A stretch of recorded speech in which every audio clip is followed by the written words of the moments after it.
Hey guys, Jordan from Condo here. I'm not in my usual setup, but I wanted to make a quick market update video here to talk about the things that I'm seeing in the market that have me a little bit alarmed, talk about the market watch update that just came out that shows some horrifying numbers about the real estate market, and get into the pre-construction side of things from there.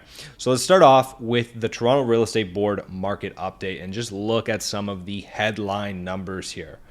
So if we look at the year-over-year summary, remembering that, of course, these numbers are going to be horrible because February of last year was our blow-off top. It was our absolute peak of the real estate market, and things corrected very quickly from there on as soon as rate hikes started to hit. So let's talk about sales. So sales volume down 47%, so trading at roughly half the volume of this time last year. Listing volume, though, is also down 41%. So not a lot of new listings coming to the market, despite the fact that we're seeing increased rates. Average price, this being obviously the big headline, down 18%, 17.9% more accurately. And when you break down and stratify by region and property type, these are the numbers you're looking at. So for the 416, we're seeing condo apartments down 11.4%, holding up the best in the Toronto core product. The detached market in Toronto down 17.5%. When we shift over to the suburb market, to the 905s, we're seeing detached down 21.5% and condos down 12.4%. So all things considered, same story as last month's market update. You're seeing condos hold up just a little bit better than that freehold product. As we anticipated, it appreciated less. And again, you're seeing the Toronto, the core product, seeing some reurbanization of demand. And so that product in the Toronto market is holding up just a little bit better. Now, here's where things get really interesting. At the same time as posting year-over-year losses, massive declines in trading volume and new listing volume, you're also seeing a massive increase in the last few weeks, particularly of listings selling over their asking price. So anecdotally, we have over 20 realtors on our team. A lot of them do resale, and every day, one or two of them is caught in a bidding war. So we're seeing bidding wars again, not because there's a flood of buyers in the market. There's certainly more activity. There's more demand than there was just a month ago, but also there's not a lot of listings to choose from, and there's not a lot of good listings to choose from.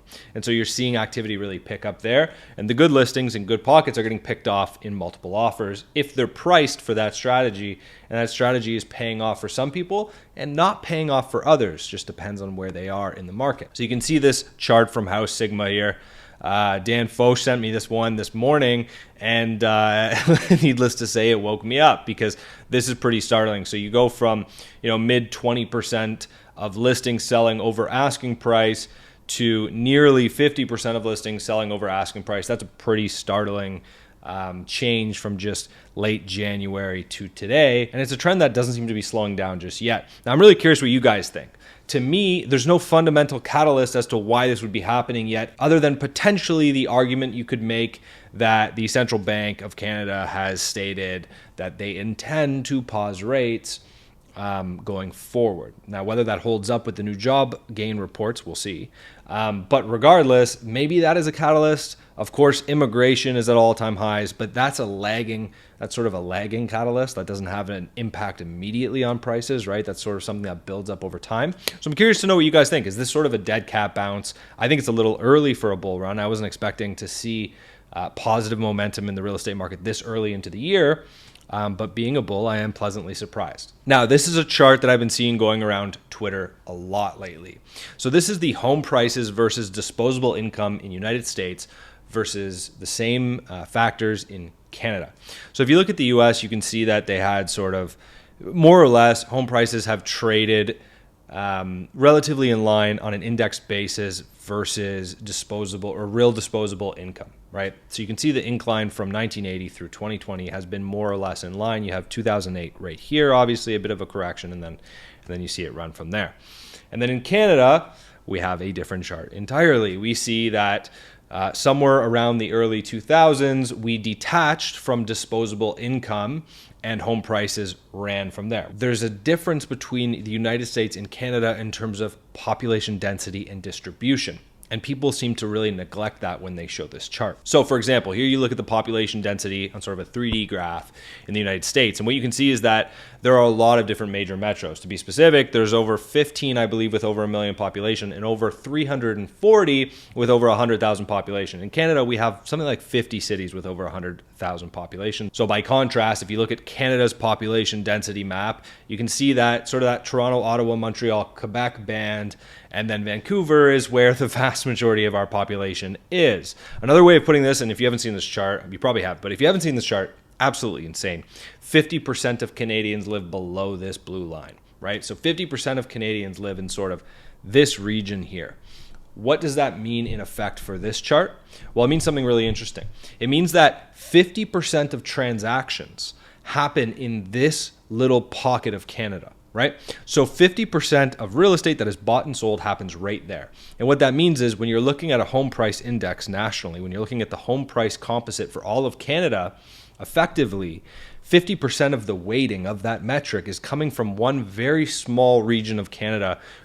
I won't say the most desirable place to live in Canada, but at least where most people end up moving in Canada or living in Canada, right? So that's really interesting to note because in the States, they don't have any one pocket that's taking that much weight in terms of their home price composite. So they have obviously more, their transactions are far more spread out and less concentrated in one small area. And so the question I had was, okay, well, what if we take one of those very dense regions, like a New York, for example, and we compared home prices versus real disposable income in that region rather than the country as a whole. And then I charted that data, and this is what it looks like. So if you take New York City, all transactions, their composite index, if you look at the data here versus disposable income, it looks remarkably similar to our chart.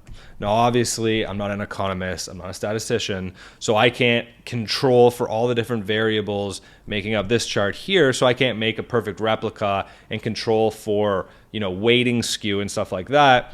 But I can go somewhere in the middle there and come up with this chart here, which I think is indicative of what you're seeing happen in that chart in Canada, which is that a lot of the transaction weight is coming from one very small region. And that's really the problem with Canada.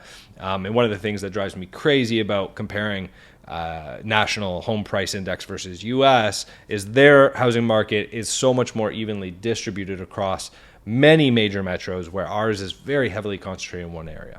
So what's happening on the pre-construction market? Well, all eyes were on LSQ, right? So LSQ, if you're not familiar, I made a video about it last week or the week prior, and it is a sort of a master plan community. It's the first phase launch of a master plan community at Victoria Park and Shepherd, so right on the border of North York and Scarborough. They came out at about $1,200 a square foot. Now that's really interesting to me because there's a resale building right next door, just out of the frame of this picture actually, that's 2 years old and it sells for about $1,100 a foot on the resale market. So the reason that this was interesting to me and the reason that this was a launch to watch to get a real heat check on the market is because everything else that's launched this year in the 416 has been a 20, 30, 40% premium over resale market value. So this is the first project I've seen this year that comes sort of in that 10, 15% premium sort of range. And so I was really curious to see how do consumers react to that? And I'll tell you, they reacted really well. So I wasn't expecting it to do nearly as well as it did. We got a ton of worksheets from clients on our end. And you know what? I get it. First phase of a master plan community from a reputable developer and priced very attractively with a low deposit structure and a long timeline to completion. So this was a really interesting launch to me because it indicated that there is in fact investor demand still in the pre-construction market if a developer has the right ingredients to launch. I want to hop over here to Urban Nation. If you don't follow Urban Nation, I would highly recommend that you start following them. New condo sales decline in the GTA to a 10-year low in 2022. So if we look at this chart here, this is incredibly interesting to me. And you look at specifically the second half of 2022, you can see the volume of new construction units that sold in the GTA in the second half of 2022 barely cracked 5,000, marking the lowest in 10 years. I had a conversation with somebody who's a rather large player in the pre-construction development space, somebody who's been doing this since the late 80s. And he said to me, look, we have development partners that are putting up their hands and saying, we've made our money, we're going to sit this one out. This mirrors a similar conversation that I've had with a lot of developers recently, which is that cost to build is at an all-time high, but launch pricing is at the most uncertain it's been in the last few years, right? In order to build a building, as you all know, you have to hit 75, 80% sales before you can get a construction loan to actually build the project. And so what I'm seeing when I look at this is we have all-time high immigration. At the same time, a lot of the big developers are going to sit on the sidelines and wait for market conditions to improve, which they may not do in short order. And so you're seeing this supply crunch happen in real time where purpose-built rental doesn't pencil except for a few select people who have capital sources outside of the norm. And new developments aren't really going to launch unless the developer has a very specific reason to launch. For example, their land loan is up for renewal, or there's some very specific reason why they have to go to market today rather than wait a year, 2 years, 3 years. And so as a result, you have all this immigration, you have all-time high immigration that's going to continue into the future, but yet the new construction industry, you're seeing new starts start to contract. So to me, the long-term bull thesis for Toronto real estate is absolutely intact. So that's it, guys. Please like and subscribe. All right, I want to hit 10,000 subscribers as soon as possible. That's why I'm doing this video, even though I'm supposed to be on a plane in like an hour. So I hope you guys enjoyed the video. Leave your comments below, and I will see you guys next video.